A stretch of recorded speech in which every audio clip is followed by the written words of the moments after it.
Welcome to the show, Miss Leah Haddon-Watts. I am so excited to have you. Tiffany is away. She is visiting her dad right now, and I thought this was an amazing opportunity to invite Miss Leah on the show to share all about her incredible journey. You are such a beautiful soul, and you are so strong. I am just like in awe of you and your journey. So, yeah, I want you to just share a little bit about who you are and your experience and Sure. whatever you want to share with our beautiful viewers and listeners. Sure. So thank you so much, Yeah. Kristen. And I feel the same. Likewise, just such a beautiful soul. My mom and I always say that. Just Aw, love you. So, thank you. but yeah, thank you for inviting me on here. Yeah, absolutely. Um, so yeah, I was born and raised in Maple Ridge, just like you. Were you born and raised here as well? So I was born New West Okay. and then started Pitt Meadows and then I made my way to Maple Ridge. So The Ridge. a Okay. little bit after the thought, Okay. after the fact.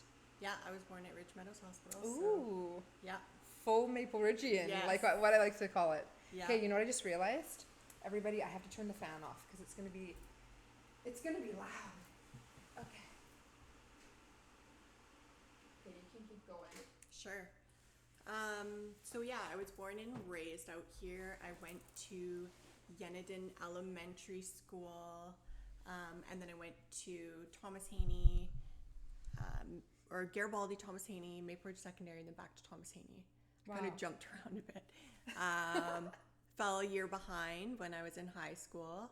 Um, I was a super stoner. Oh And my god. at Thomas Haney, as you know, it's work at your own pace. So, but I managed to catch up and kind of, that was one of these things I proved to myself and my parents by going back to Thomas Haney. Graduated from there and then was in a relationship just outside of graduating and was in that relationship for 3 years, and it was a roller coaster. Wow. Yeah, very, very up and down, and really loved this person, but in the end had to learn a lot about myself. Um, and then when I was 21 years old, was and I can get into this more after, but I'm just kind of doing a quick thing here. Is that, yeah, so I went away for a weekend with guys I didn't really know too well, and I was in this party phase of my life, just living it up. Invincible. Exactly. No cares. No, not a clue. Really interesting. And then the guys that were in the vehicle with me were targeted in gang retaliation, and vehicle pulled up beside us when we were leaving from this weekend away that we were on, and there was a few gunmen, and I ended up getting shot in my right shoulder, and the bullet traveled into my spine, severing my spine, leaving me as a quadriplegic. So at that point, it's like everything I thought I knew about life and this experience shattered in a second. So and that was 11 years ago. August 14th will be 11 years. And I spent 5.5 months at VG. August 14th? Yeah, Wow. so it's coming up. Yeah, right around the corner. Yeah. Yeah.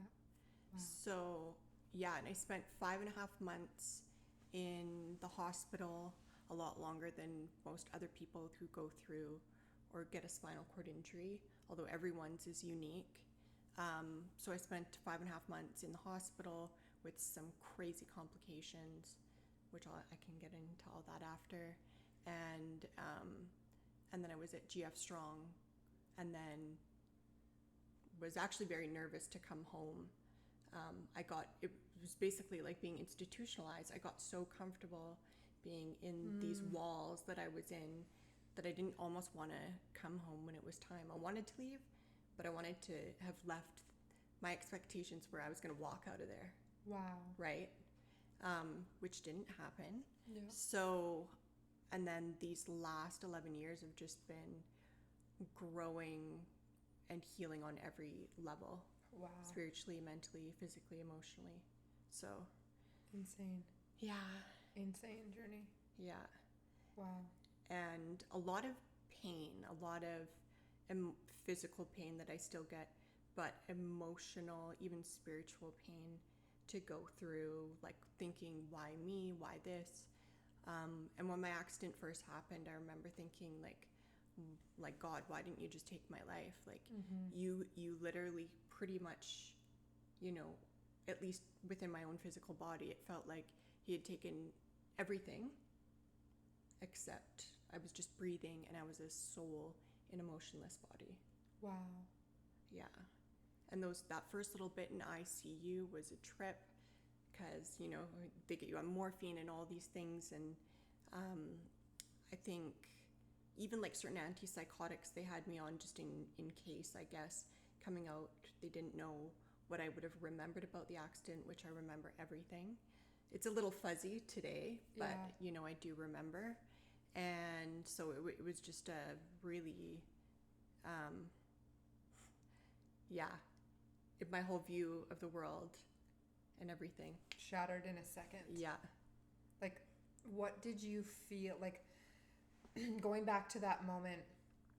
You know, you're like that young girl going out, getting ready, so excited for a weekend away. Yeah. Just living, you know, by the seat of your pants, pack up, makeup, all the stuff, getting beautiful, gonna be around different energy, different guys, you know, Yeah. just living that free spirited life of whatever you want to do. Yeah.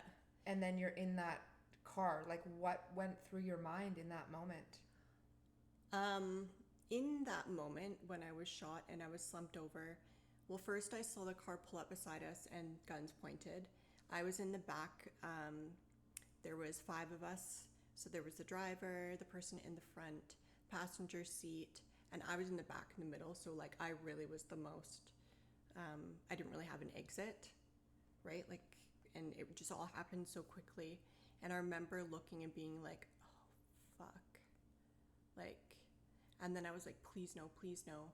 And the person that was driving hit the gas pedal, and then gunmen, I guess they surrounded the vehicle whichever way, and bullets were flying through. And then the driver kind of drove off and hit like a boulder that was in the hotel parking lot. So we didn't even get that far, but it was just crazy because it was like the busiest time of day in one of the busiest places in the summer in BC, you know, in Kelowna, the cop shops across the road. You know, there were so many things like, holy shit, who did this? Why would they do that then? Did they know there was girls in the car or didn't they? Like, there was so much that was like, this shouldn't have happened, but it did. Yeah. And then in those moments after when I was slumped over on my girlfriend, you know, I remember seeing bullets going through, or like, you know, it's almost like when they slow down a movie and you see the bits of upholstery like going, yeah, and like the dust and everything. Yeah, it was all like that, and holy I could shit. see like certain like bodily fluid and things. It was just like, but it happened quick, right? And then there was people on the scene. I could hear them saying like, oh, and I couldn't talk at first. There's nothing at all. coming out. And there was nothing coming out, and I think because of where I was injured, it affects my breathing. So I can't get like, I can't cough fully. So I have like my diaphragm, but I don't have my obliques and like, Okay. you know, those core muscles. So I think it just like took my breath away. And I was like, at first I was like, did I get like shot in the head? Like I was confused. I'm like, no, I'm thinking still. But then I was like, oh my God, I'm a vegetable. Because at first it's like, I was just in shock and I couldn't move my mouth or anything like that. Wow, Leah. Oh my God. Yeah. And I remember the driver looking back and me and my girlfriend, and he's looking around, like you could see him just trying to like, what next, what to do next, right? Yeah, like what panic. Yeah, sheer panic, like all of us were in. And then I heard the first responders, I think it was firefighters, and they were saying, okay, this girl, she's been shot in the shoulder, and I'm thinking, she's laying down in the back, and because the other girl was sitting up, and I remember thinking, okay, were they talking about me? Like, yeah, she's just been shot in the shoulder, and I'm thinking, I can't move. So I knew that when the like paramedics got there, that I had to tell them, like, be careful to move me. But I mean, the damage was done at that point anyways. Wow. And I just had no... And you still can't talk? At that point I could, like, I was able a little bit, just very lightly able to talk. Was your friend saying anything? Like, did you... Screaming. Oh my God. She was screaming, and I just went into like a survival mode of like, I need to just... Wow. I need to just get through this couple moments. Like, it was surviving one moment to the next is what all I could think of. And the funny thing is, not funny, but I'd gone to a psychic a little while before, because my friend Tristan Hogan had passed, and then I went to a psychic in April, and she had said, she's like, you're going to be around a lot of doctors soon, but eventually one day you're going to be okay. And I figured, like I told you, I had lost my period. I just figured that's what it was. But then, so when I was shot, I was like, oh my God, is this what she meant? Everything. And it all kind of started making sense. And then about 6 weeks before that, I remember just kind of saying out to, you know, the universe, God, just being like, you got to give me something to work with here. Like, I felt so empty, and I'll get back to that. I was feeling so empty, like no purpose, but I was partying. I was doing drugs, a lot of drugs and partying, and it just felt empty, and I didn't know what I was supposed to do. So when you were at the yoga studio, you shared that you remember being at like oxygen yoga, and you were like in there, and you were just like, I need something. Like, I remember you sharing this with me a few years back. Yeah. Being like, just felt nothing, like didn't feel like any purpose. Yeah, like I was just going day by day, and was questioning a lot of things about life, and but I also wasn't like being fully authentic in the way of like I was partying and doing drugs. Of course. Yes, I was doing yoga and all these other things that were good, but it was like I was partying and doing drugs. So just distracting.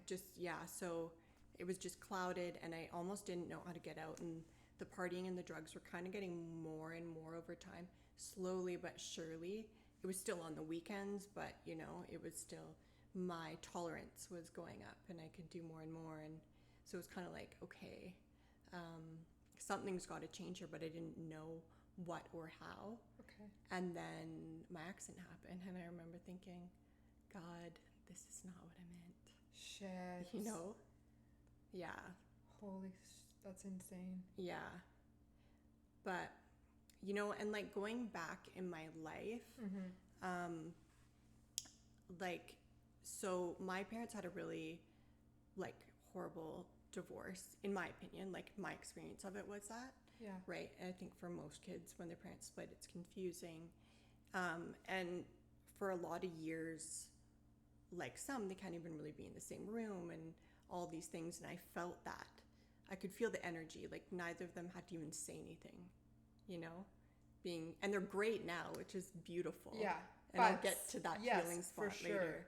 But it doesn't change your experience. At that time, exactly. Yeah. So when I was younger, I really pushed to be mature.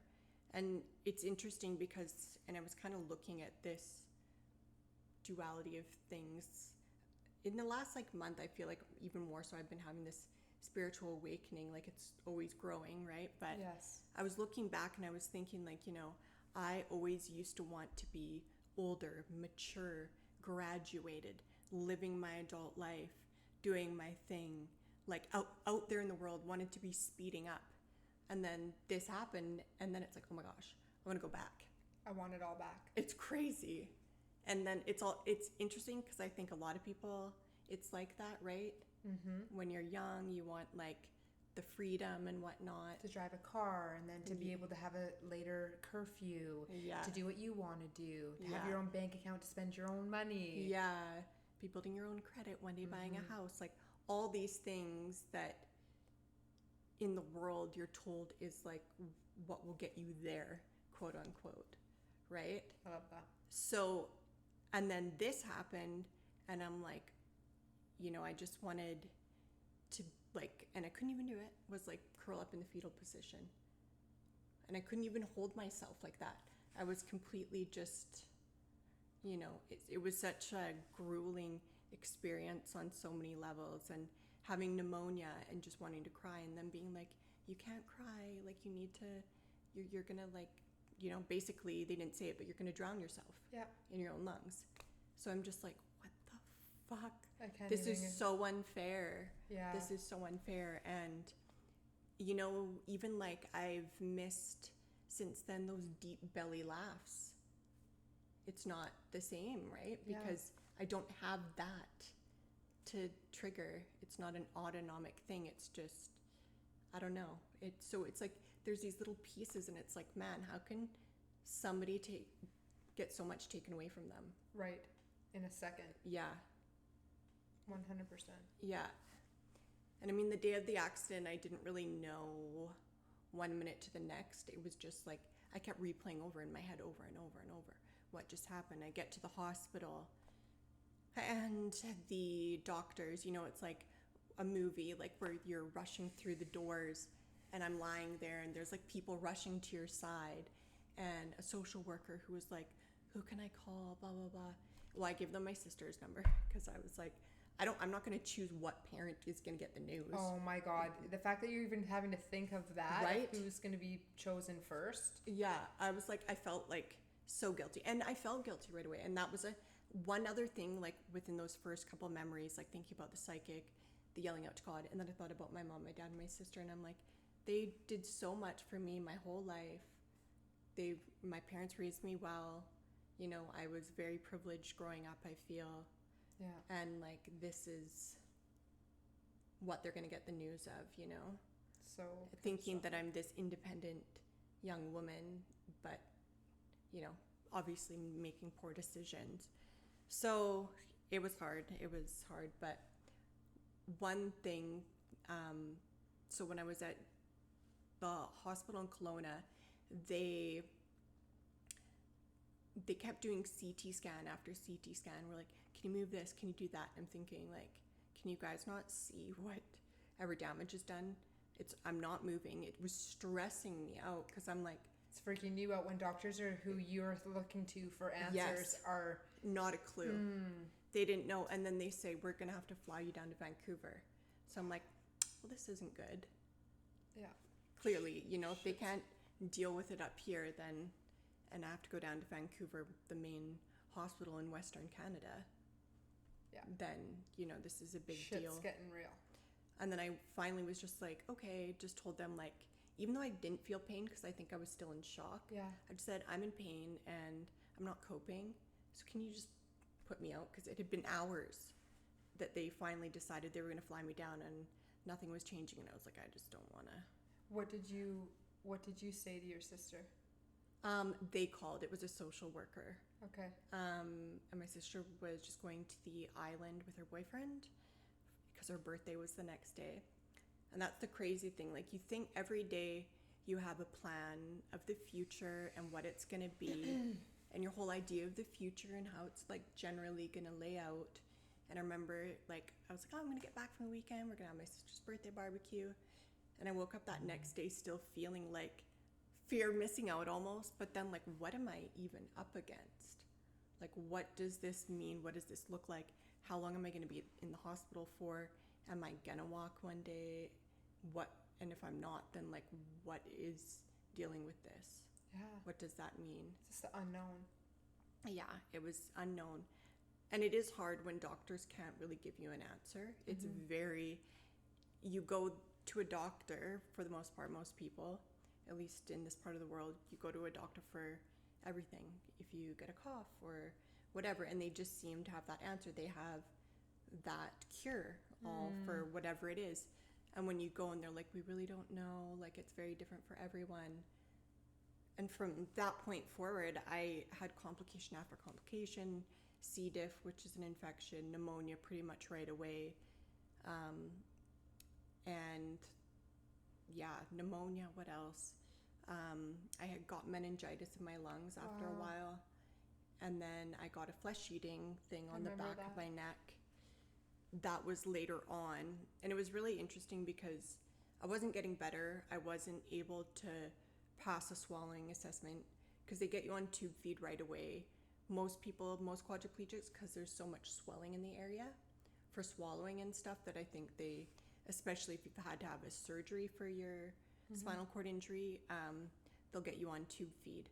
And it was going up my nose and down, and I was like allergic to the tape and everything. Shit. Like, it was just so uncomfortable because you think I didn't have the dexterity or finger movement to itch and move and like fix things. So people would be around and be like, can you scratch me? Like, that was like the highlight of my day. And, you know, within 20 minutes when I had pneumonia, I would turn a little bit in bed and it sounded like a little waterfall just unleashed. And it was just fluid pouring. Wow. So like all I was doing was surviving. Yeah. I didn't even have the luxury of eating food, and every day they paid for like family and maybe fundraising wherever it was from. We paid for TV in the hospital, which is ridiculously expensive. Yeah. But every day I'd watch the Food Network and my mom would be like, you can drive yourself crazy. I'm like, I'm planning my meal, my first meal that I can eat. And the little things. In some ways, like, if I'd been told at the onset, like, this is what you're going to be up against, I more so would have just given up. It's going through it, though, and not knowing it in some ways is better because you're just living it and doing everything you can To survive. to survive and get better. But it was a blessing in disguise that I had a flesh-eating disease. Okay. It was called Eikenella cordens, Okay. which is anaerobic, so it doesn't need oxygen, right? So, and it's just the whole experience, man. Like, I knew that in my throat, like where the hardware was, I knew it was pressing. Every time I swallowed a bit, I could feel it clunking over. Okay. But to me, I knew nothing different. To me, it was like, I guess this is my new normal. I kind of mentioned it to them, and they said, yeah, you know, like, and it was like, okay, so I'm like, I guess this is normal, quote unquote. But then later found out that because it was pressing up against so much, that's why it was creating this pocket in my throat, so I couldn't pass any swallowing assessments because they were afraid that it would get caught and then I'd aspirate, then I'd get pneumonia. So they couldn't actually clear me to eat anything. The speech language pathologist said, yeah, we couldn't clear you to eat anything because it was clear that it was obstructing. It was 100% in your way. Yeah, it felt like it. Imagine waking up and you're just like can't move, and this thing is like pushing like a foreign object, right? And so I knew that something wasn't quite right. So from August till I think like the end of November, and I was just feeling like crap. Like I just wasn't getting, you know, it was like 2 steps forward and then like 3 back is what it felt like. Like I'd do a little bit better, it'd seem really good, and then, oh, now I have a flesh eating, which is like way worse than like the last problem I dealt with. So I ended up getting all this pain across my back, and thank God my mom stayed with me in the hospital because they're so busy. They were so busy back then. I can't even imagine if this happened today. But my mom stayed with me in the hospital, and she told they'd taped my shoulder. I was having all this pain, and she told them her skin feels spongy. Okay. And it felt like I had this giant pimple that went across my whole back from shoulder to shoulder. Okay. So when I leaned back in bed, all this pressure, I'm like, something's not right. Yeah. And I think it was the physio who told the nurse, and then they sent me down for an ultrasound. Well, I don't know if it would have been the radiologist or what doctor. I think that's who it is. He came in right away and was like, can I take a sample of this right away? Because I think you have dead tissue. You're just like, holy shit. Oh, okay. And my mom was like, oh my gosh, she can't go through anything more. But at that time when they found that, I actually was like, no. Like, I actually felt really positive, and like I had this like really strong connection to like the divine, where I was like, no, it's actually, this is when it gets better. Beautiful. I knew, and everyone was like, oh my gosh, she has to go through all this, and she could have died, she could have went septic, of course. So they do the surgery, and they had to take that plate out. Finally. Because it was tearing a hole in my esophagus, I guess it would have been. I used to know all the anatomy really well, but it's okay. Yeah. So, and it tore a hole, and then when they took a sample from my back, it was like a strain of like strep. Okay, yeah. So they're like, that's weird. Why is that there? So then they realized that they had to go in, look in my neck, and do a whole another surgery to take out hardware. So it's all to do with from that thing that was in your neck that you like intuitionally knew, didn't know, but you were like, this doesn't feel right. But I didn't, I guess I was like, this is it, I guess, right? You're just going with the flow. Yeah. You don't know anything more. Yeah. And then they took it out.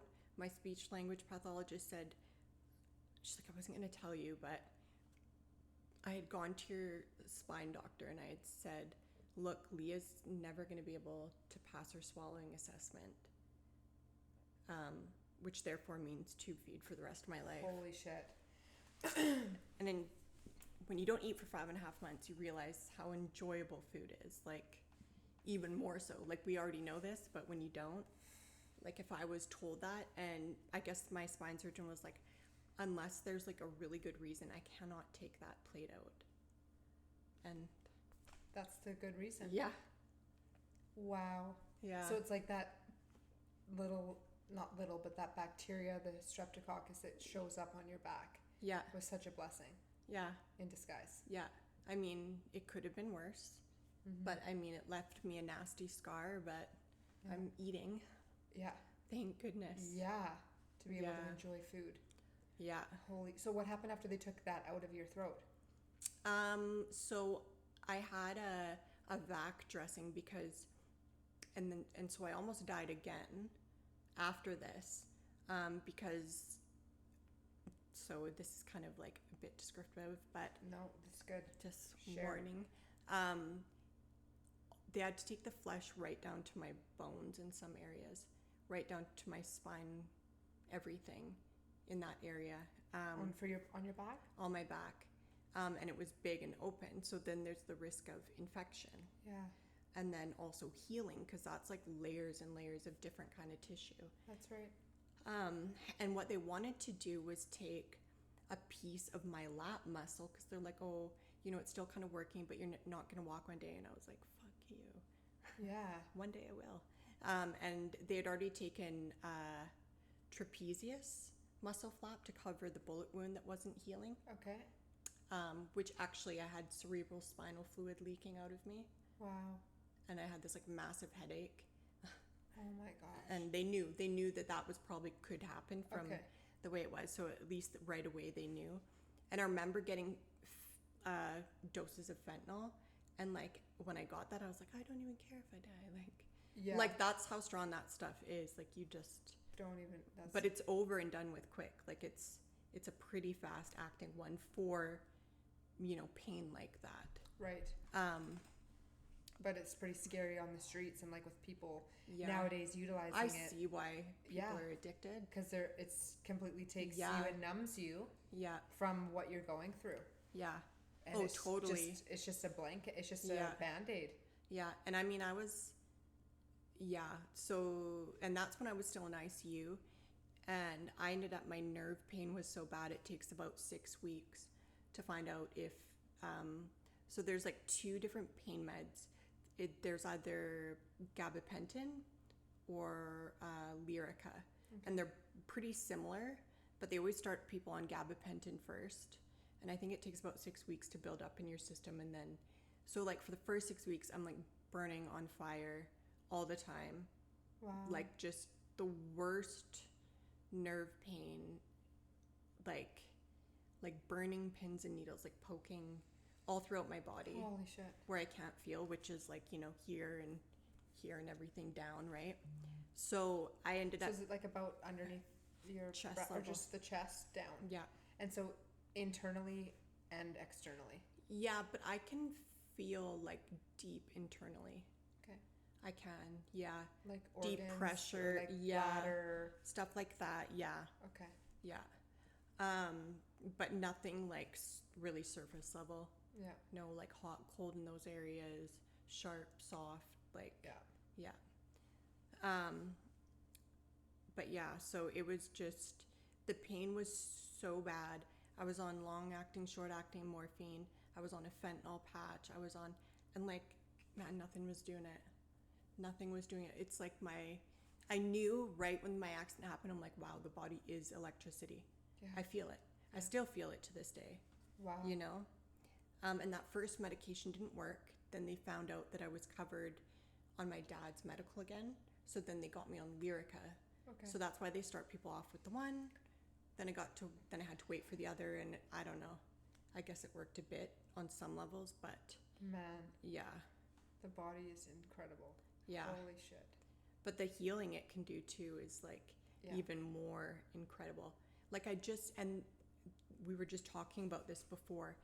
I remember thinking before my accident, like, I just want to be skinnier, like body image issues, which I had for a long time, like definitely all of high school, maybe even before that, because I went through like a chubby phase in elementary school. So then, I always felt insecure and wanted to be fit and everything, and I just prettier in some way that I thought was prettier in perfection, which never is good enough. No. And I remember looking at all these pictures on the walls of like the party days. My friends made it, all these like amazing albums basically that were plastered all on my walls. And I remember thinking, like, I just put my body through so much, and it healed, and it's done so much for me. How could I not value the healthy body that I had? And I just cried. Oh. It's, we don't appreciate, most don't appreciate exactly what you have, right? Until it's gone. And I was like, and then on top of that, what it was going through was just crazy. And I can only imagine, like, here's your friends and family and loved ones, and everybody cares about you, and bringing you photos and stuff, but you're like, nobody knows. Nobody understands what you're going through. Nobody's laying there. Nobody's you. Nobody's just gotten their carpet ripped out from under them. Nobody now has to somehow love and accept this new vessel that you've just now been given, and that you have to figure everything out. How is your life going to be? So, like, people love you and support you, but you're now looking at photos of what you just had. Yeah. And how angry and pissed off and wanting it back.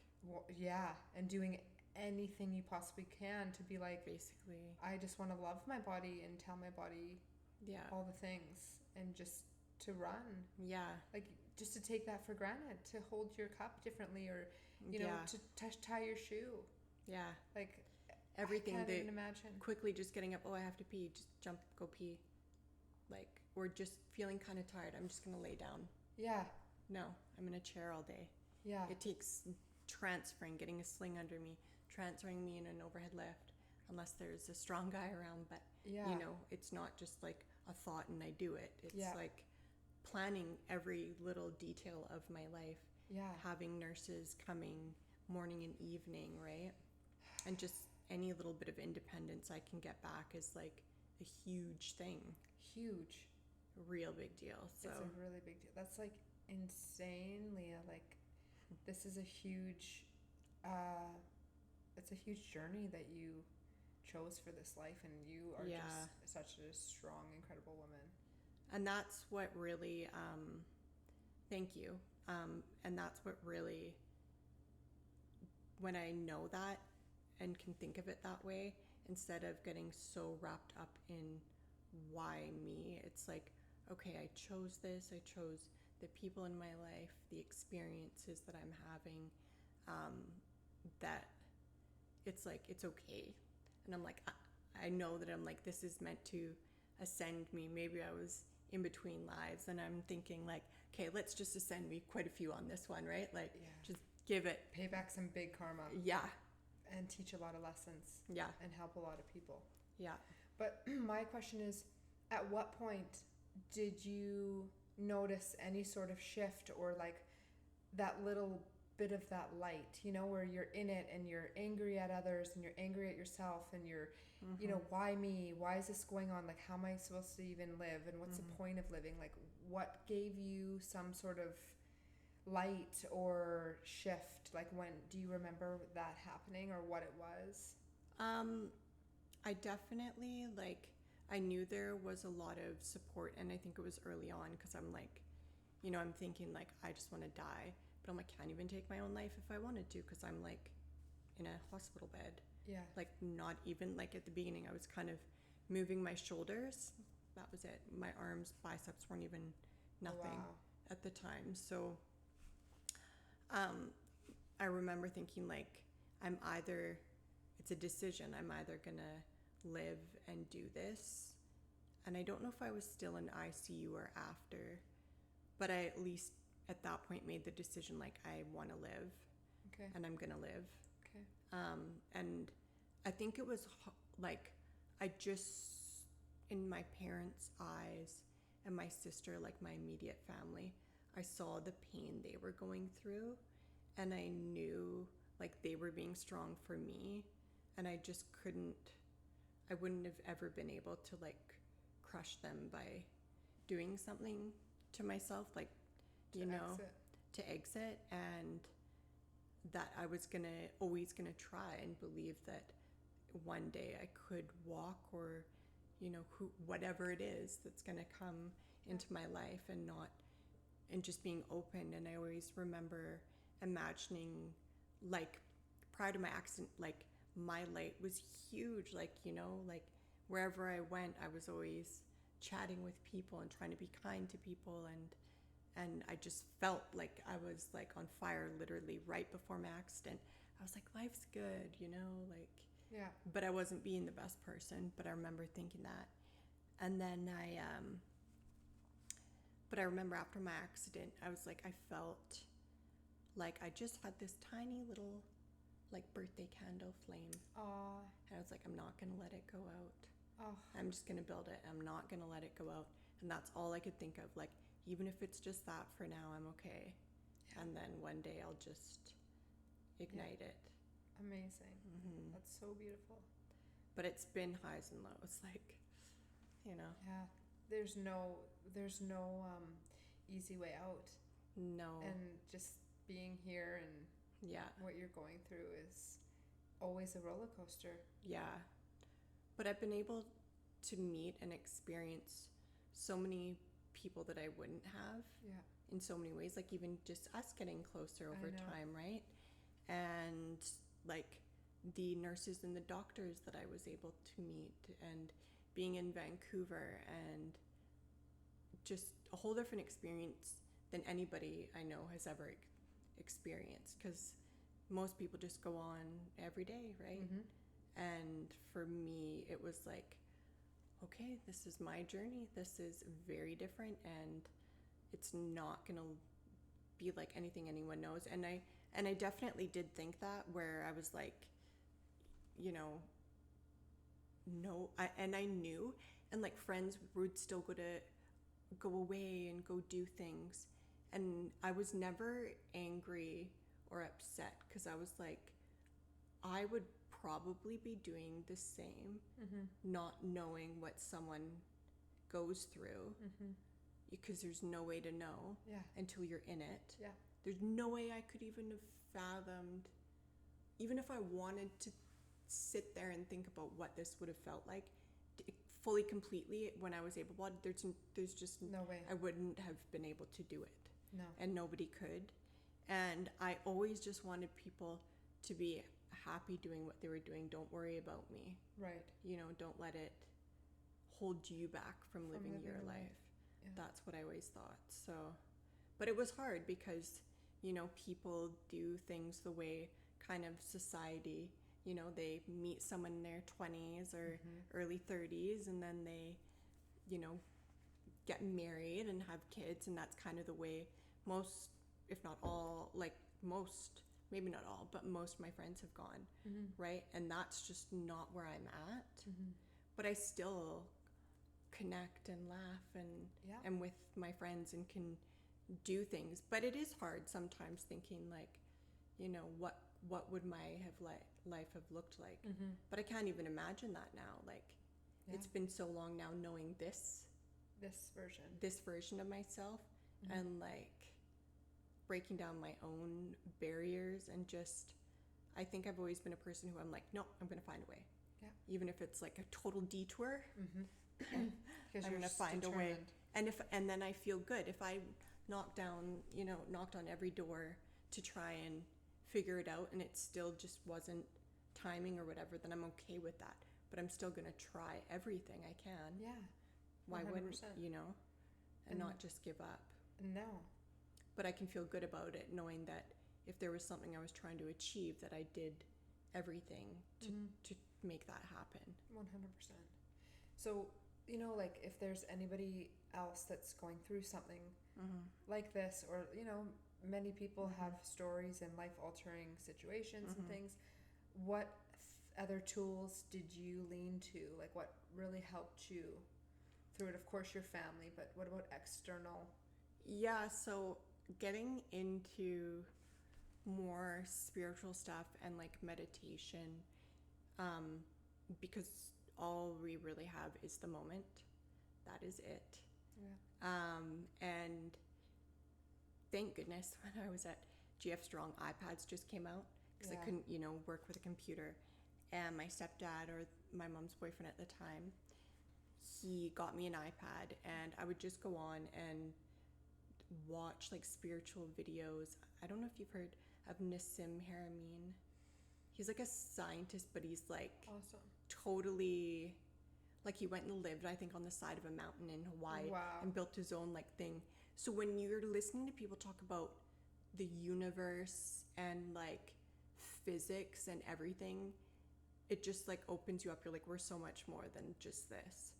And that was like an escape for me at the time, and just kind of started that journey, and reading a lot of books by what's the fella who is like, he was endorsed by Oprah Winfrey, East Indian. Dr. Deepak? Yeah. Chopra? Yeah. So I was reading a lot of his books, and they were just really easy reads, really understandable, and it made me feel lighter. And just kind of investigating into that world of what else is out there. It's not just this. You know, and then as of recently, I've really started to see, like, I remember people talk about the Matrix and things like that, and I just wasn't quite clicking my understanding. And I was like, now I'm like, we were all just programmed from the minute we were born, and this whole world is and people, and the way of like going through school, it's all just programmed. But like, who said that was right? Like, yeah, maybe it brought order and things like that, and, you know, the legal system and everything, but like, who's to say? Like, so many people are feeling empty, and we've all just had this program. So I've kind of just like broken that down recently. Right, where I'm like, we're just moment to moment. And early on, some people had said to me like just take it day by day, and I was like, oh my gosh, every person has said that to me. But it is really, and that's all we can do moment to moment. It's all we can do. It's all we're guaranteed.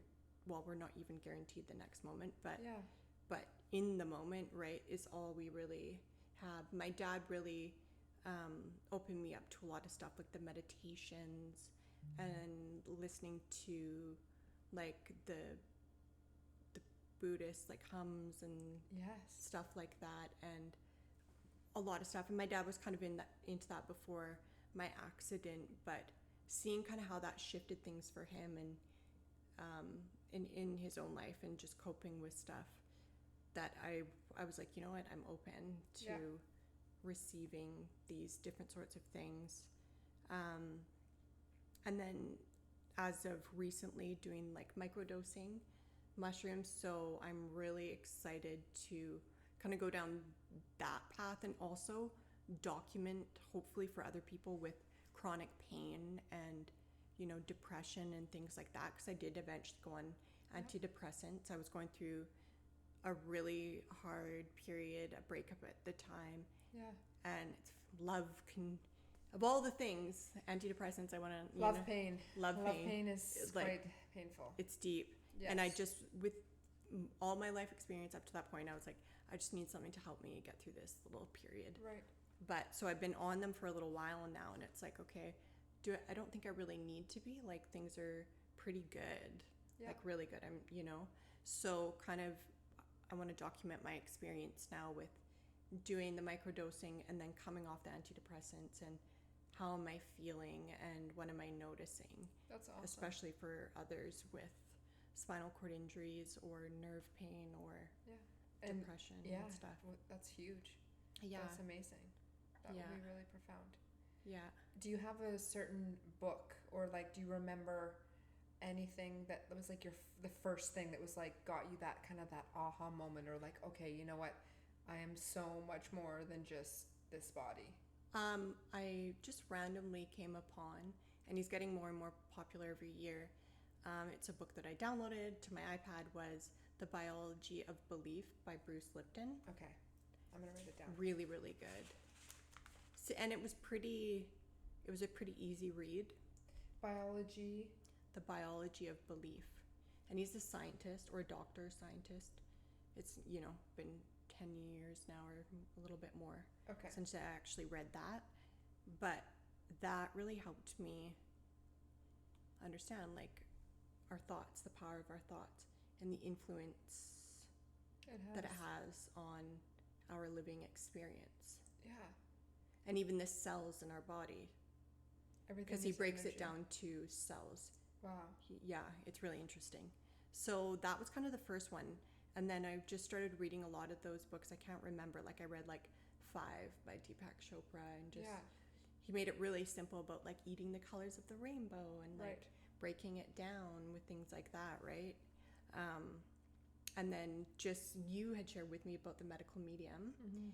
And you would talk about celery juicing, and I was seeing all your posts, and I was like, hey, what is this? And my sister had kind of talked about it before as well. So I'm just kind of getting into that. And what was really cool is there's a girl who works, maybe I won't get into detail here, but she works at one of the places where you can buy stuff for that.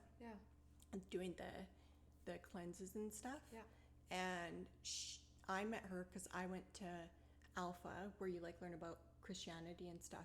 She had been going through addiction, and, you know, she didn't see her kids or anything like that for a long time. She had like addicted to meth for like 10 years and something else, like, you know, she was in a rough place. And then I saw her like last year.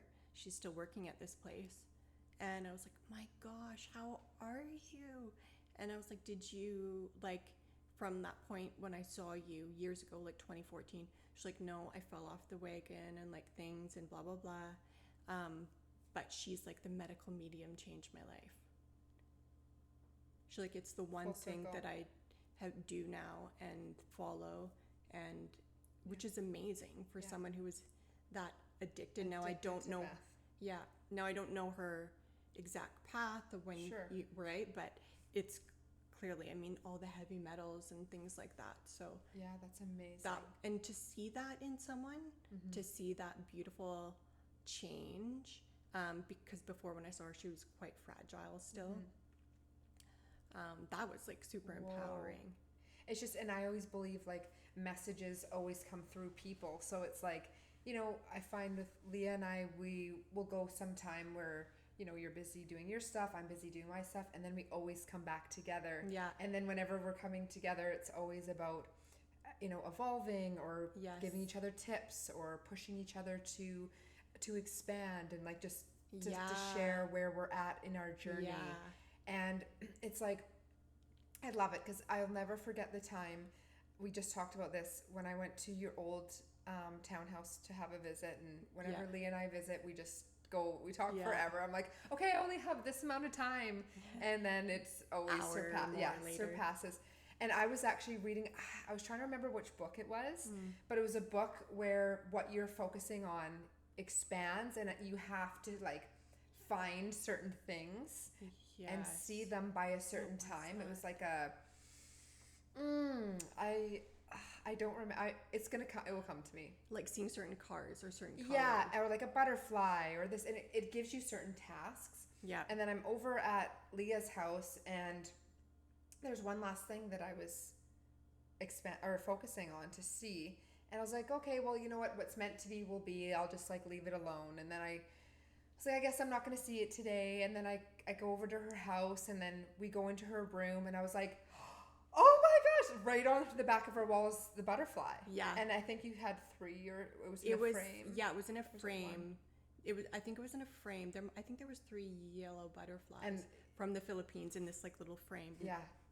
And then there they are, and everything. Randomly, you probably would have thought outside somewhere. Oh, yeah, that I was seeing it somewhere, right in your room. Yeah. And it was like, it's also about like trusting the process, and yeah, I was so focused on trying to find it, where when I let how go, you'll find it. How am I going to find it? And then I let it go, and it was just right there. And it's kind of like life.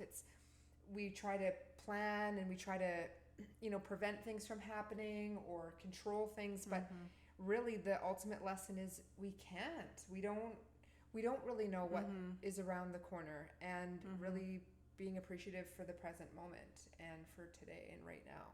Yeah. And like, I'm so grateful for our friendship, and like your strength and what you've been through is just like, there's no words. I'm just like, people exit or people pass, and like you go through loss, and it's like grieving.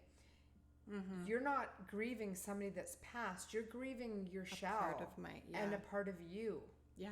Here in the physical world. Yeah. On Earth School. Yeah. It was a trip. Like, it was very. It still is. Yeah. Oh yeah.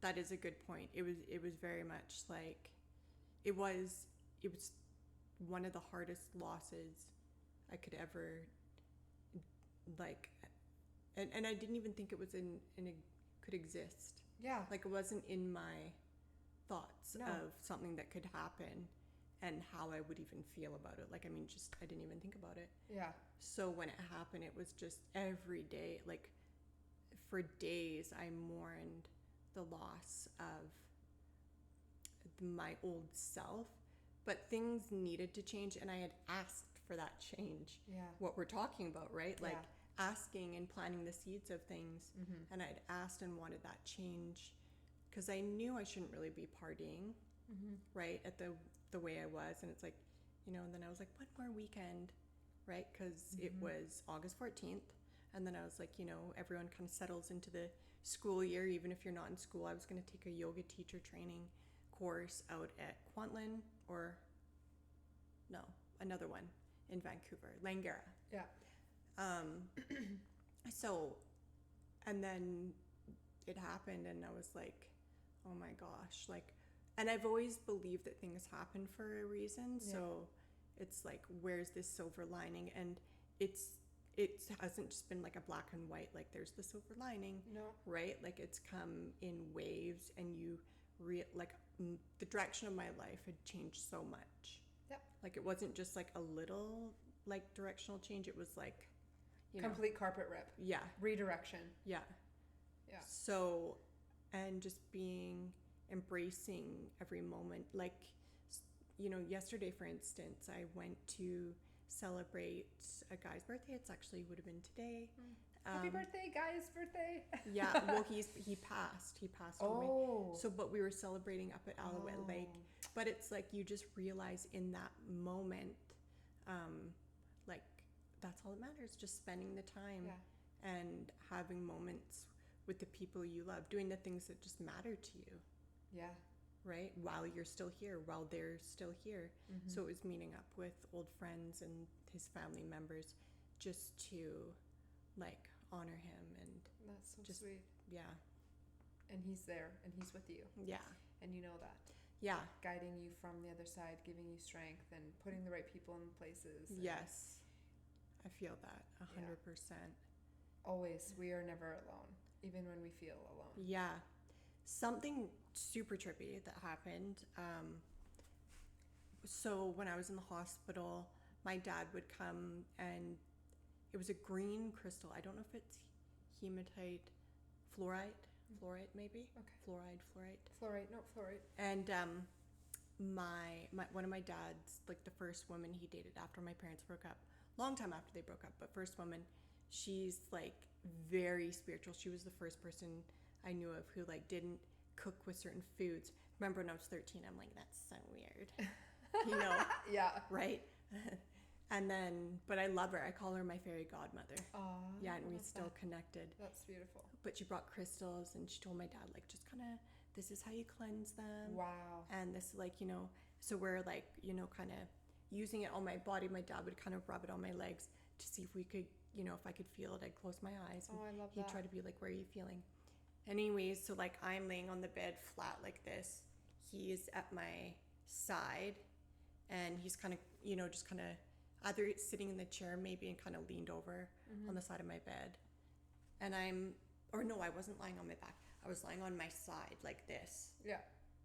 And on my left side. And the crystal literally rolled up against gravity. Wow. Me and my dad were like, what? Did you just see that? Did you just see that? But we both witnessed it. That's so beautiful. Yeah.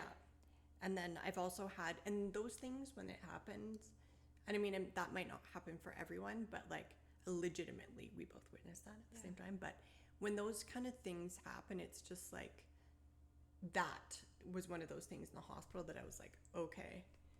There's just so much more. Like, you can't explain that. That went against gravity. Yeah. And it's a crystal, like a rock. Yeah. You know? And a lot of people's analytical mind has a hard time and I have an analytical mind. Right? But it's... So I was like... That's why it's like these things happen so that you're like, hey, okay, wait a minute here. This is happening to me. This isn't some hocus pocus bullshit. Yeah. This is some serious stuff. Yeah. Yeah. Big time. And then this last December, my boyfriend that I was saying that I had dated after graduation, the roller coaster relationship, he had passed away. And then I think his funeral was on like the Wednesday in December. And then, you know, like I'm obviously thinking of him tons. And I'm at a friend's house and I felt like it was something to do with him. It could be anything, but it was right around the time he passed. And it's like, you know, imagine like a door like that size, literally from floor to ceiling at this person's house. And it's all glass doors there. And we're having like a dinner party. It was one of her friend's birthdays. And there was the chef there. And I figured he had just opened the door and was outside because I saw the handle and this huge door open and then shut. And then I'm like looking out there and I'm like, is he storing something? Because it's like winter and it's freezing cold. And I'm like looking and then he's like behind me. I'm like, Cassie, who just went outside? She's like, babe, no one's there. And I was like, oh my gosh. There was nothing there. And then her sister saw it like an hour later. I'm like, I'm not crazy. Of course you're not. But like, but I was thinking, I was questioning my sanity for a little bit there. I was like, did I just like, but that blew me away. That's awesome. It was just out of nowhere. And I was like, Cass was like, don't say that. Oh my God, that's amazing. I love it.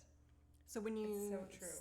Have these things, synchronicities, and the more you focus on them, the more these things start coming up and happening. And it's like, you realize you're on this really neat soul journey that's not even really about your shell or even the experiences now. It's the moment and growing into, you know, your higher self, getting more and more in touch with that. And it's easy to slip away. Like you know, there's still always times where like my ego is like, you know, really playing a toll and judging whatever it is that's in front of me or myself or my journey. But I need Yeah. you to pause because Sure. we'll still be recording, but we've got to just start a new one here. Sure, yeah, So we can stop. wait a sec. And save. Hold on, YouTube is watching, and we'll be back in a second. Oh, there we go. All the fun things. Retry.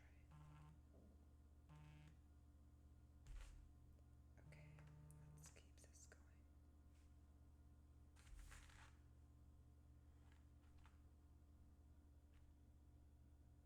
Okay, keep going, girl. Woo, back on. Where was I? Yeah, just so much of this. I think it's so easy with everything that we look at that is material, the material world, to get so caught up in everything that is in front of us. But really, we're meant to just, I think, grow spiritually and like raise our vibration, and that at any point, even if you fall off track and you're like I felt at times like I'm losing it, Yeah. you know, like how can I, again, another layer of like, how am I going to get through? It's like, no, I can always come back to like what always is and always was. Yeah, exactly. So That's amazing. What about for your work and like what you're up to now and kind of like the how journey. the journey on your So coming to your purpose. yeah, so I like right out of my injury, it took a few years to just like you know, relearning being at home, relearning my neighborhood, feeling comfortable asking people to grab me something off a shelf, Yeah. which like now there's no shame there. Like if I need something, and you know, if the person doesn't want to help me, which I've never come up across, but if they didn't, I just feel like, okay, I'll ask the next person, you know, Yeah. like, and I didn't even want to go uptown on my own because I'm like, I can't open a door on my own. What if they don't have that or whatever? But if it's, you just push yourself to find ways, and there's no way to know unless you Try. get out. And and fear, just like how try. fear can hinder, like can keep you stuck, can keep you Oh, in totally. at hermit mode of, oh, I can't Yeah. do this. Yeah, exactly. So simply just going uptown. Now, if I get to a local business, the door's closed, they don't have a wheelchair access door. I'll call and be like, hey, I'm out front. Can you let me in? Yeah. It's not an issue There's for people. always a way. And I knew I myself would be like, I would never have an issue with somebody like helping them. Never. You know, so like prior to my injury, so it's just like facing that fear, and again the ego of like pride, being too prideful, because otherwise I would just be stuck, Yeah. literally, Stuck at home. if that got in the way, right? And then so an accident happened in 2011, and I had to sort out a lot of things with my health afterwards, just relearning my body and the feelings in it, and what does that mean, what does this mean, and a fear of like, you know, I was at a really top hospital where they knew everything about spinal cord injury, they knew what to do, and knowing that like if I was to call 911 out here, which is what they suggest if I have a certain medical condition that comes up, Yeah. or a medical emergency, then call 911. Well, I go to the hospital out here, they're not familiar with spinal cord injury. And That's you right. think, how could they not be? How does the world not know about this? Aren't doctors trained in everything? Right. But then you realize, and what I learned too from my accident and being at GF Strong, which is such a great place, because they have education sessions and they always say like, you are going to be your biggest advocate. Yeah. Even my doctors in Vancouver have said to me, they've really given me empowered me, I love that. because they're like, you need to know, you are going to know, doctors aren't going to know, they're not going to understand, you probably need to explain things Yep. to them. And when I do come in, like, I mean, if I can, when I'm in emergency, if I can come in and I explain stuff, they're like, right, okay, yeah, no problem. Like, Awesome. it's not like, you know, there's resistance. They know That when you I'm know talking. when the fuck's up. Exactly. I mean, some there's been a few times when a doctor was like, my catheter was stuck. Yeah. He's like, you just have to pull on it really hard. And I was like, I kind of think you don't. Yeah. And I was like, no. My dad was like, oh, well, you know, like still in that old school mentality of like doctors know. And I was like, no. Ended up having to go out to Vancouver. Had to get like these little claws that went up, and because it had crystallized on the inside, so it would have damaged my bladder wall. Yeah. So good for you. again, and that's your intuition. Yeah. Accessing, like, you've learned your body from the inside now. Yeah. And trust. Not to ignore yes. things, right? Which is what I got so used to doing prior to my accident. And I think that was part of my wanting to find whatever, is that like I kind of just didn't know who I was. Wow. Because if you ignore your intuition and so much for so long, that voice is just kind of, it just feels like it's non-existent, right? If that's what you've been practicing for so long, yeah, to ignore that like your authority, intuition. Like, you know, your teachers are right, parents are right, your elders are right. And for a lot of, I mean, I totally have respect for people. I mean, don't be disrespectful to people. Sure. But like, you have to trust your own self. And I think maybe when we were growing up, we weren't taught to trust that.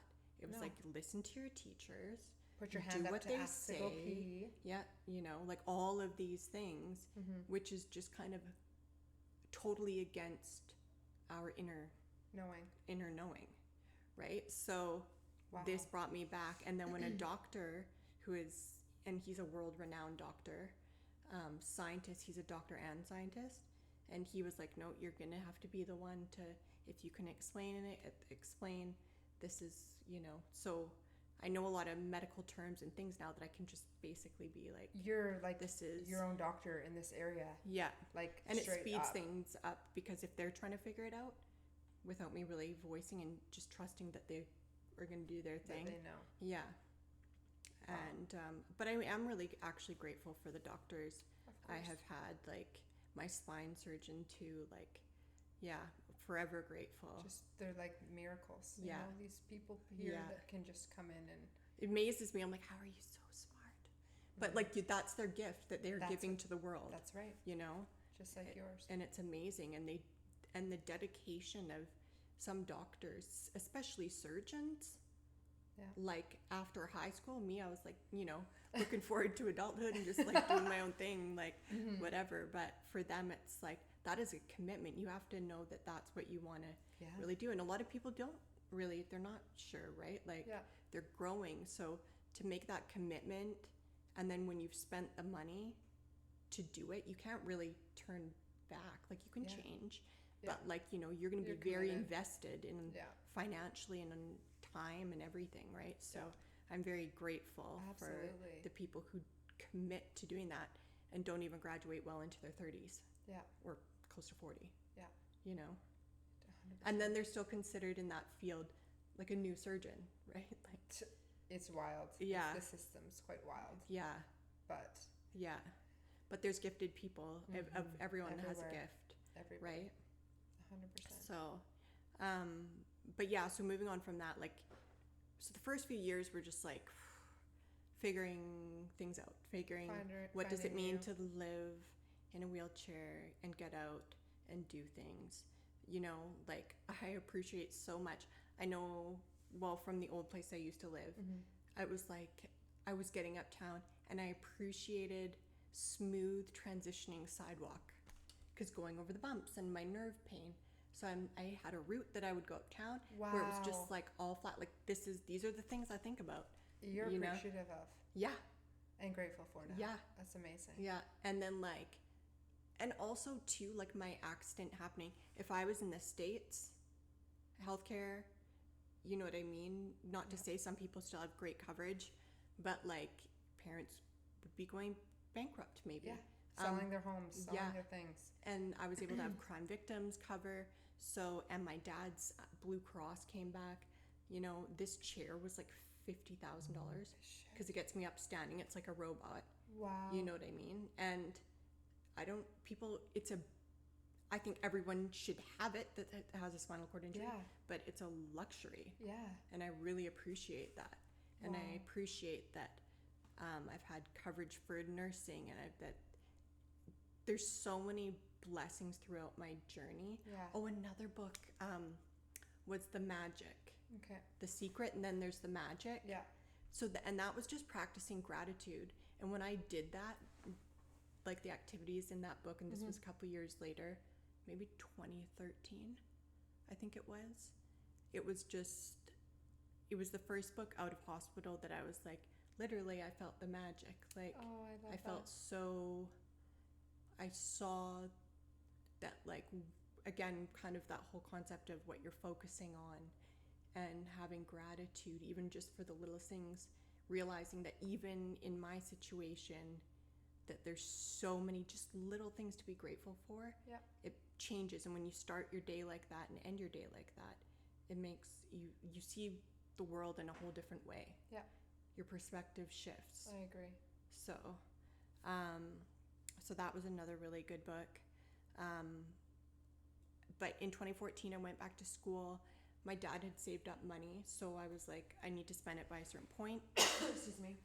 So, and I knew that doing accounting I could do from a computer, so I was like, I'm going to go back and do my bookkeeping. I remember that. No regrets there. It's good. It's great. I learned how to like run a business and do the back end of everything. But then I was like, oh, I just want to be working with people. Like, Yeah. I always had a dream of that. At that point, if I wanted to go back and do like counseling, I'd have to start from like ground zero to eventually get, my master's. And I took school very part-time for it to work for me, like for travel and just like what I could, handle in a day. Yeah. My mornings to get up into my chair take minimum with doing my shower routine, bathroom routine, everything. Like honestly, I so appreciated being able to just go to the bathroom and have a poo. Yeah. It takes, right? and like that whole part of my morning, every morning, it's like minimum 2.5 hours. Minimum. No pun intended. Oh my God. But yeah. Of course I had to say and that. it was just like, oh man, like how easy it is to just like walk over, have a poo. Yeah, anything. I like, so my mornings, knowing that there's like this like getting up, and that's on a good day. That's right. Right? And every day is different. So knowing that there's that, and then at the end of the day, getting into bed and doing dinner and everything, and having my nurses come, it's like, how much then in the day do I have? That's right. To do the things, to still feel fulfilled, be going to school, and like balance everything that I feel good about. Exactly. So I was like, I don't really want to go back to school, maybe one day, right? Like right now it's like, and then a girl that I know, she is a business coach, and she's like, you should really think about doing it, blah, blah, blah. So I kind of worked with her a little bit. Then I was like, you know what? Like when my accident happened, one of the things I did is I looked back at my life and I'm like, where did this all start? Like, how did I get to where I got to, right? Okay. And like what changed kind of on my path. And I think a lot of it was like in high school. Like I really wanted to, again, like I said, to be mature and grown up and have older friends and this and that. And, when I was really mature and like doing my own thing, and my parents felt confident that I was like, doing what I needed to be doing, they didn't have to deal with each other. Right? And things were eased in that sense. And I liked being friends with older people, but I always wanted to be popular and likable, and I was always like the one talking in class, the class clown, interrupting. Like that was just like every report card. Yeah, social butterfly. I'm like, yeah, that was the same. Yeah, right. And they'd be like, Leah, and I'm like, oh dang, again, interrupting in some form. But I enjoyed life and would goof off and so okay, I just kind of like lost my train of thought there. Talking with the coach, and then you guys we're working a bit with her. Going into like I was looking back into like how did this all happen, and so then like getting into high school, being the social butterfly that I was, I got into partying and doing this and that, and then I had the boyfriends, and then it was just I think I was kind of opened myself up. Like, I never thought I'd smoke weed at first, which right now I do it for more medicinal purposes, right? And sleep and stuff. But like that first, like, oh my gosh. And then you do it. And then you don't, again, it's like, that's when I started ignoring, like, majorly, like, I shouldn't be doing this. Whatever. Like, again, shouldn't really be drinking on the weekend. Hey, this isn't good for you. And they're drinking, I'm going to drink for the first time, whatever. And then eventually it just wasn't a thing. And then, so these things that, like, more and more over time people would look at and be like,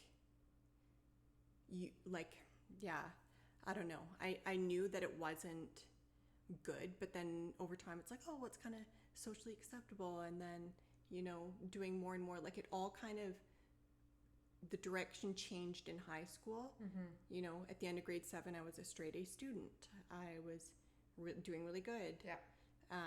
And I was kind of more focused, and, and then come high school, then it was like popularity is what mattered to me. Yeah. Plain and simple. Yeah. That's all that mattered. Like, the friends I had, being with, I was never, I don't think I was, like, rude or ever mean to people, but I was also, like, very much about, like, being popular, my image, like you said.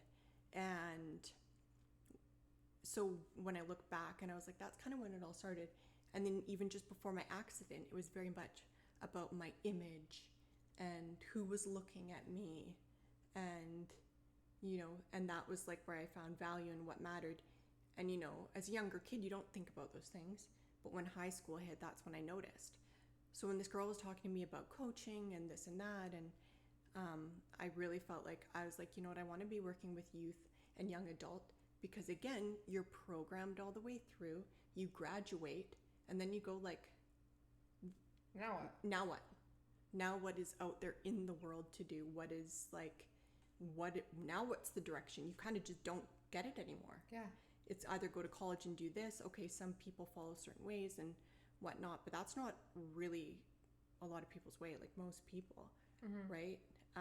Well, I don't even know the percentage, but yeah, some people know that they're going to get into something, and then they just keep on with school, and some people didn't even know what the hell they wanted to do when they were in school. Yeah, exactly. Yeah. So I was like, that was such a pivotal age, those years, one, high school, and then after that, just kind of being swept up by whatever. Just floating. That I was like, it's so important for people to still have guidance and a structure, or even building a structure before that. And things can change, right? But knowing who you are and what you value, and finding tools that you can have for lifelong, is what made me go, okay, I want to work with youth. And then so I took a certified ICF youth resilience coaching program, like, last year. And so that's what I've been doing. And then I'm like, okay, this is right where I need to be. Full circle. The business stuff was great, accounting, I got to learn about all of that, and kind of like the back end of how to run and start, and what to look at. It's like the universe will give you every tool that you need. Planning. And it's like, sometimes in the moment it's not what we want, but it's what we need. Exactly. So there's a tool for your business, for becoming what you are today. Yes. And it's so remarkable, because that's, like you said, that pivotal moment where these teens, they may not have their mom and their dad for support. Yeah. Or great guidance. Yeah. Or maybe they have great guidance and they don't feel comfortable sharing what is really going on inside of them. Yeah. And, like, to have somebody like you who's experienced it all is, like, so profound for me. Like, looking on the outside, looking at you, it's like full circle. Thank you. Yeah, like, it does feel full circle, and where it's like, okay, this is all, like, that silver lining, I guess, is more apparent now than ever before. And it had to be this long road. It couldn't have just been a quick, turnaround and within a year after my accident, and I would be where I'm at. Like, it had to take time, and growing and learning, reflecting, accepting, embracing, everything, every part of it, to be able to push forward now and feel really strong in who I am and what I'm here to do. 100%.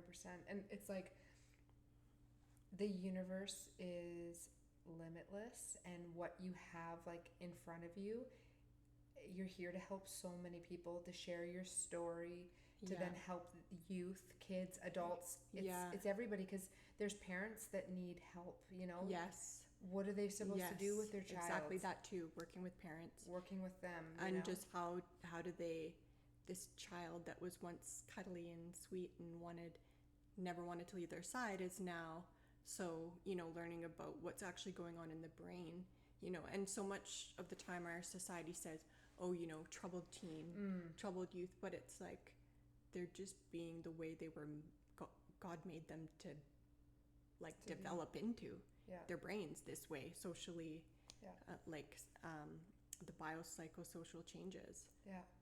And to condition from their mom and their dad, or learning how to cope from trauma at a young age. Yes. And that's just how they're living their life now, and they're still coping like a young child. And many adults, like what I've even come into contact with, is they're still operating as the child. They haven't even been able to look within. Those cycles are... And they're just avoiding.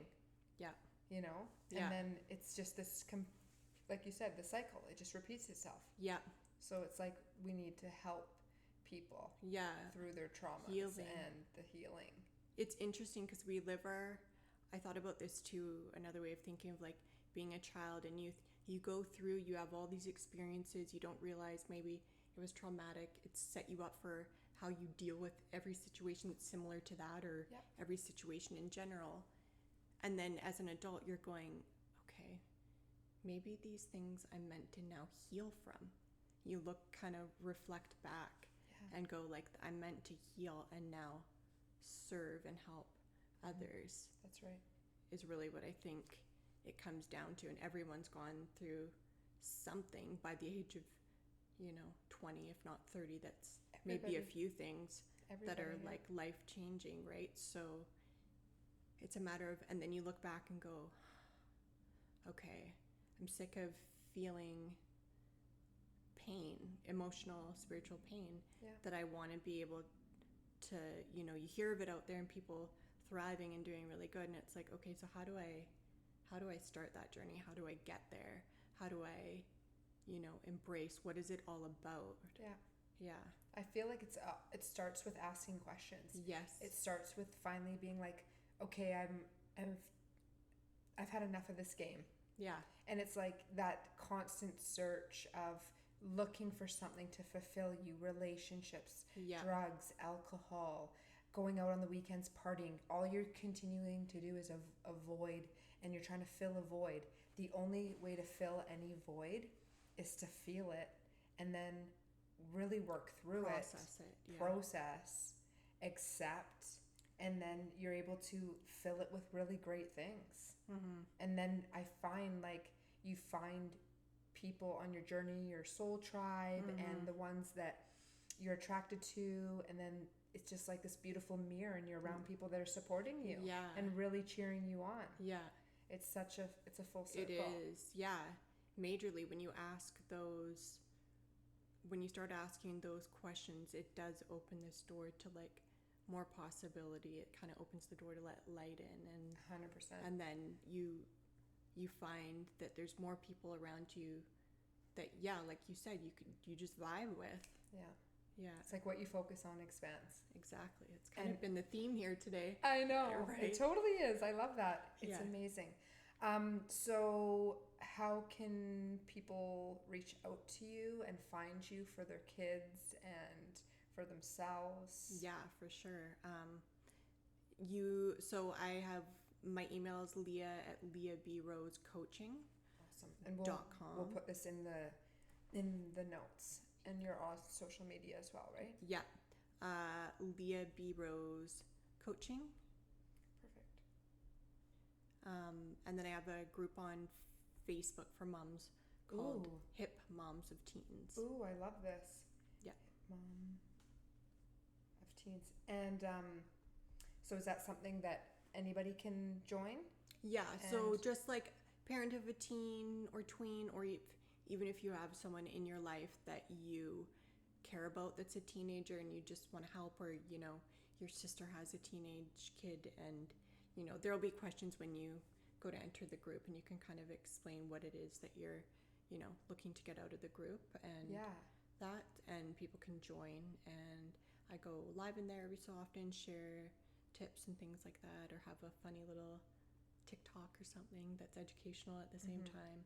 And it's so important because I feel like you can have different coaches, and I'm sure there's amazing coaches out there, but you've gone through the most craziest life-altering experience, Yeah. and you've felt every type of emotion there is to feel, Oh, yeah. and reflecting on it. So you already are such an incredible healer, teacher, and like this is just a tiny little window, starting of being on the podcast and sharing your story. It's just like you're here to do such incredible things. And it's like, first, I believe the beginning is like figuring out, healing yourself, finding your purpose. And then the next part of our journey is all about paying back. Serving. And you can still be, another thing too that I want to point out is like, you can still be on your healing journey, because I think we are until we exit. Yeah. So you can still be healing and serving. I love Don't that. think like, Thank you. You can't just be waiting for one day that it's okay to begin. Yeah. Or be happy. Yeah. It can be now. Yeah. You can be happy and have happy moments while you're healing. Because healing, like you said, there is no destination. We're focused on, let's get to this trip. Let's get to this birthday, and then you're rushing to get to there, but you're missing out on the magical and the miracles along the way. Yeah. And you're literally, life is very, very quick, and it's like, it's so short. I always say that. I've been thinking that a lot recently. Like, we don't have much time here. No. So I think the time is now to decide to enjoy every moment that you can. I mean, even and embrace the pain, whatever it is that comes up. But we don't get very long. We don't know when we're leaving. Yeah. So our higher self does. We've made the plan before we came here. Yes. But right now we don't. Exactly. We are just living. And so I think the message here is to live. Yes. No matter what you're going through. And I think Leah is the most incredible example of that. And I just, like, my heart is just always goes out to you. Like, you picked an incredibly challenging life journey this time around. And you've done multiple lives. I can't say that you haven't, but wow. Yeah. You're just a strong woman. Yeah. And again, thank you. You're welcome. And again, just like you said there, just remembering that we chose this, even as horrible as things can be, and that you may be going through right in this moment. It's like a living hell. I didn't want to wake up from my dreams when I was first going through my accident, because my dreams were more beautiful than what I was going through. Yeah. I was waking up into a nightmare. Yeah. Is what I felt like every day. Yeah. So it's just know, for anyone watching, that if you're currently going through that, if it ever happens, there is light at the end of the tunnel. There always is.